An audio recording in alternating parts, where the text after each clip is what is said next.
ചലച്ചിത്ര താരബന്ധത്തിൽ ഭീമനെ വളരെ ഇഷ്ടമാണല്ലോ അല്ലേ സ്മൃതിക്ക്? അങ്ങനെ വലിയ ഇഷ്ടമൊന്നുമില്ല. ഞാൻ പോയിട്ട് പിന്നീട് എന്തെങ്കിലും വരാം. താരമെന്ന നിലയിൽ കുഴപ്പമില്ല. പാർട്ടിയിൽ ഒരാൾ വന്നാൽ അയാൾക്ക് ഇടം കൊടുക്കണം. അത് BJP ലഭിച്ചിട്ടില്ല. അപ്പോൾ അത് CPM ലഭിക്കുമെന്ന് കരുതിയിട്ടാണോ അദ്ദേഹം AK സെന്ററിൽ പോയെന്നുള്ളതാണ് എൻ്റെ ആദ്യത്തെ ചോദ്യം. എന്തിനാണ് ആളുകളെ കൊണ്ട് ഇങ്ങനെ പറയിപ്പിക്കുന്നത്? അവിടെ പോകുന്നവർക്കൊക്കെ ഇങ്ങനെ ചോപ്പ് കഴിയുമോ എന്നുള്ളത് കിട്ടുമോ എന്നുള്ളത് അത് പാർട്ടിയോടുള്ള ചോദ്യം. ഹരിയെ പോണ വയ്യാതെല്ലാം മുതലാളിയുടെ തലയിലാണല്ലോ വീഴും. CPM ഭീമൻ Raghu party ശക്തിപ്പെടുമോ Shri M Nikesh Kumar?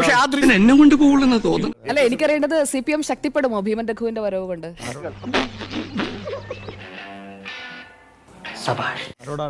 Shri M Nikesh Kumar, അത് ഞാനല്ല പറയുന്നത്.